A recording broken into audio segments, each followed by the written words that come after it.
Bonjour à tous, aujourd'hui on se retrouve pour une nouvelle vidéo dans laquelle je vais aborder trois sujets.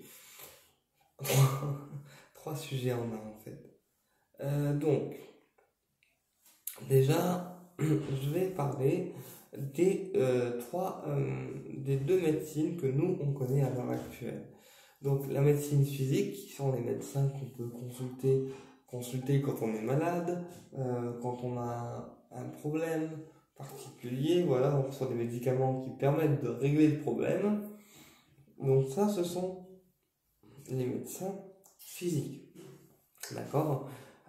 Qu'on va voir quand on a mal au dos, mal au bras, etc. Un problème qui est vraiment hyper en fait compliqué à gérer et dont on ne trouve pas forcément la solution. Donc ça, ce sont les médecins physiques. Ensuite, il existe également les médecines énergétiques, donc médecine alternative, qu'on appelle aussi médecine douce, d'accord, qui peuvent se travailler avec différentes choses, d'accord, avec les pierres, comme ici l'améthyste, avec les plantes, qui peuvent également s'utiliser au niveau médicinal pour soigner certaines choses.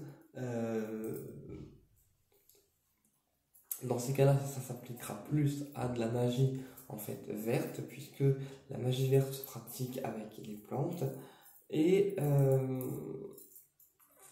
on a aussi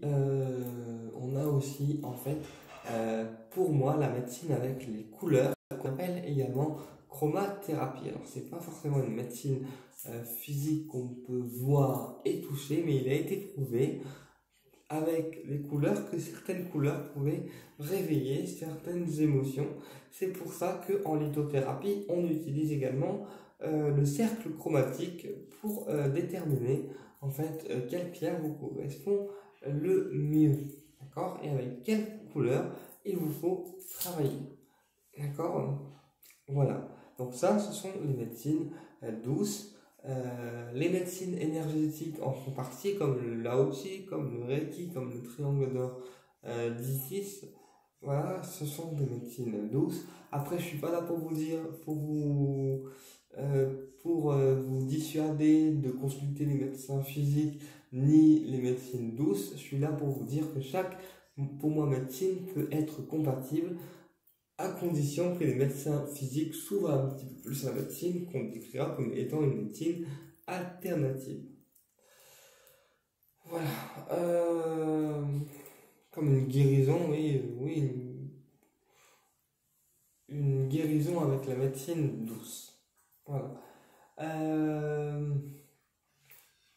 Donc pour moi, chaque médecine peut être parfaitement en fait couplée, donc associée. Et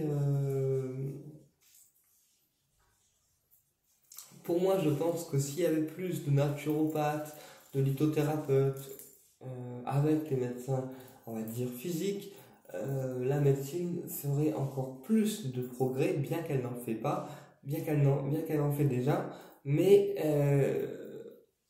je pense que si toutes les médecines étaient combinées, on aurait vraiment une médecine qui soit au top, quoi. Une médecine qui soit une médecine où on aurait le choix, vous voyez. Voilà. Qu'est-ce que je voulais vous dire également? Donc ça, les trois médecines.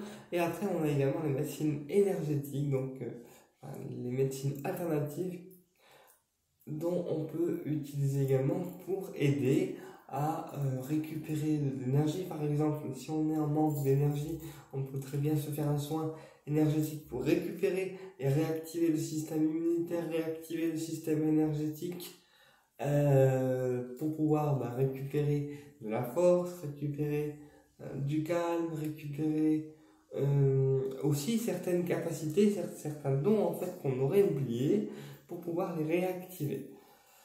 Voilà.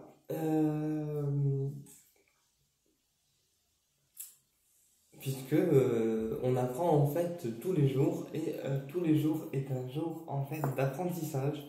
Donc pour moi, je pense que si toutes les médecines pouvaient en fait s'associer, on aurait à la fois une médecine physique combinée à la médecine qui serait plus en fait d'ordre naturel, comme ici. L'améthyste, c'est une pierre anti-angoisse, anti-stress,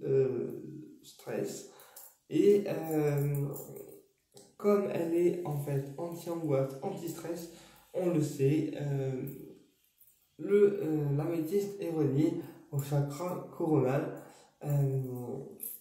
mais c'est également une pierre qui va vraiment permettre de ne pas être en fait angoissé. Donc on peut très bien associer les médicaments anti-angoisse par exemple aux pierres anti-angoisse comme l'améthyste et le quartz rose, encore une fois à condition que il n'y ait pas d'incompatibilité au niveau des médicaments et des pierres. Voilà. Après, comme je vous dis, rien n'est jamais dans le marbre. D'accord, moi, c'est une suggestion que je vous fais, c'est ma propre opinion à moi. Ça ne veut pas dire qu'elle est bonne ou qu'elle est mauvaise, mais je trouvais important de partager une vidéo sur ce sujet. Au plaisir de vous retrouver pour d'autres vidéos.